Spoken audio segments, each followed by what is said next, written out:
এমন অনেক দিন গেছে যে আমি আর আমার স্ত্রী ঘুরতে বেরোয় 16,000 স্টেপসের চেয়ে বেশি পাড়ি দিছি, এবং দুইজনেই এনজয় করছি পুরো টাইম।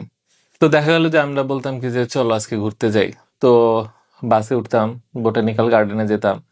গার্ডেনে গিয়ে ঘুরতে ঘুরতে ঘুরতে ঘুরতে মানে অলরেডি পুরাটা এক্সপ্লোর করার পরে বললাম কি যে আচ্ছা এখন বাসায় ফিরতে হবে। বাসায় ফেরার পর অর্ধেক পথে মনে হলো কি যাই এই রাস্তা এটা তো সুন্দর, আর নেমে যাই। হ্যাঁ, নামলাম। ওখান দিয়ে আবার হাঁটছি, তো হাঁটছি হাঁটতে হাঁটতে গল্প করছি, কি যে ভালো লাগে। আর আরেকবার মনে আছে পাহাড়ে গেলাম। তো পাহাড়ে যাওয়ার আগে ওকে বলছি যে ব্যাগ বেশি ভারী নিও না। এখন সে ভাবলো কি যে আমি তো আগে নীলাচলে নীলগিরিতে গেছি, কতইবার হালকা বানিয়ে নিছে। তো সব মিলে যে আমি, আমার বাচ্চা, ও, আমি বলছি তুমি খালি বাচ্চাটারে নিয়ে ওঠাও। তো এখন যখন পাহাড়ের এখানে নামলাম ও বললো হোয়াট, এটা কি? বলে, আমি তো আগেই বলেছি যে ব্যাগ এত ভারী করা যাবে না। তো যাও সবগুলো ব্যাগ আমাকে দাও। তো আমি হচ্ছি এই হাতে একটা, এই হাতে একটা, মাথার উপরে একটা, কাঁধে একটা, মাস উঠা শুরু করলাম। তো ও বাচ্চা নিয়ে উঠতেছে। ও কতক্ষণ পর মানে তারই মায়া লাগলো, মানে ঘাম ধরে গোসল হয়েছে। তো বললো কি যে আমাকে দেন, আমাকে বাচ্চা নিয়ে ওঠে পারবো, তুমি নিজে উঠবে কি? তো দেখা গেল যে প্রায় 1 ঘন্টার মতন আমরা হাইকিং করতে করতে পাহাড়ে চূড়ায় পৌঁছে, এবং চূড়ায় পৌঁছার পর যে একটা শান্তিতে বসে একটা ভিউটা দেখ, এই যে শান্তিটা, এই শান্তিটা আপনি কিন্তু টাকা দিয়ে পাবেন না।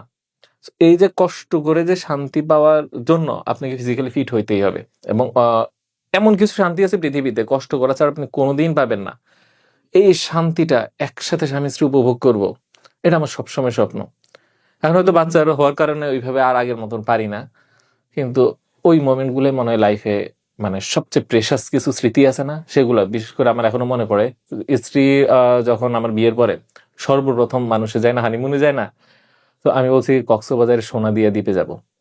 তো সোনাদিয়া দ্বীপ কি, মানে সেও তো তো বুঝে না। তো বলে কিসে করে যাবা? আমি বলি এই তো নন এসি বাস আছে, এই আছে। ভাবলো যে এই কোন লোকের পাল্লায় পড়লাম। তো যাই হোক, তো এখন খুব মানে বাস, এটা কিও, চলো।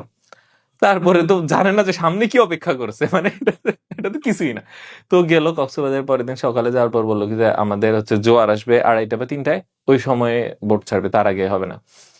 তো ওই সময়ে বোট যখন ছাড়বে, তো বোট ঘাটে যাওয়ার আগেও তো একটু বসতে হয়। তো মানে আমিও দেখলাম কিছু মানে অত একটা মানে যে প্রিন্সেস ট্রিটমেন্ট হানিমুন ও কিছুই নেই।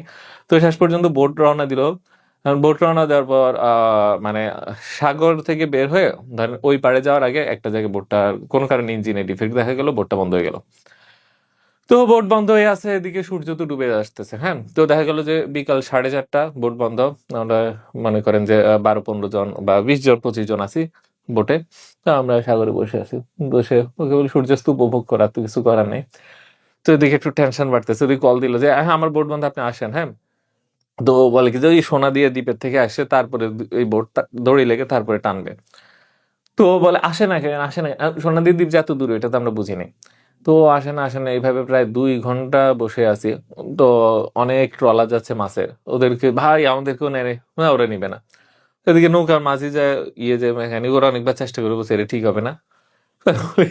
অ্যাটলিস্ট আশেপাশে পাড়ে, বলে কেন সাগরে থাকতেই তো মজা, আর পাড়ে যায় এটা কি করবেন, ওরা আসবে যাবে। এইভাবে প্রায় 2 ঘন্টা 2.5 ঘন্টার মতন পার হলো। পার হওয়ার পর তারপর ওইটা আসলো, মনে হয় যেন দূরে দেখা যাচ্ছে। আমি বলি আমি সবার আগে দেখছি ওই দূরে, আমার আবার সাগর টাগর বা পানি এগুলো একটু একটা আছে, ওই যে বিন্দুর মতন দেখা যায়। ওইটা যতক্ষণে আসছে ততক্ষণে সূর্য ডুবে ডুবে মানে প্রায় অন্ধকার। এবারে বাঁধলো বেঁধে টান। তো তারপরে অন্ধকার হয়ে গেছে চারপাশ, সাগরের মাঝে বোটে যাচ্ছি, আস্তে আস্তে করে চাঁদটা উঠলো। তো দেখলাম আস্তে করে হাতটা ধরলো, মানে এবার ওর একটু ভালো লাগতেছে। তো বললাম কি জানা, এটাই তো লাইফ, এটাই তো অ্যাডভেঞ্চার। তারপরে হচ্ছে কি যে গেলাম, কি যাওয়ার পরে দেখলাম কি যে ওখানে যখন নামছি, আমার কাছে মনে হচ্ছে যেন অনেকটা তুন্দ্রা বন বা বরফের দেশে অন্ধকারে রাতে যেরকম গাছের ফাঁকে ফাঁকে তারা দেখা যায়, অন্ধকার আকাশ, একটু চাঁদ, একটু পুরো এরকম পরিবেশ। মুগ্ধ যে এটা তো মানে এটা বাংলাদেশের পৃথিবী, হোয়ার হোয়ার প্লেস ইজ দিস। তো হাঁটতে হাঁটতে বললাম কি যে না, আমাদের সময় হয়ে গেছে, চলো, কোনো মানুষ আশেপাশে নেই। হ্যাঁ, তো মাঠ আছে, চলো মাঠে নামাজ পড়ে ফেললাম। তার আসলাম, তাঁবুতে থাকতে হবে, রাতে তাঁবুতে ছিলাম। পরের দিন সকাল উঠে এত সুন্দর জায়গায়, এগুলাই কিন্তু আসলে এখন ভালো লাগে। এই জিনিসগুলো কিন্তু ওই আমার ওই ধরনের হানিমুন বা ওই ধরনের, এখন তো বাচ্চাটা শেষ, হয়তো এরকম যাইতে একটু ভয় ওর কাজ করে, বা আমি এরপর আবার একাও গেছি।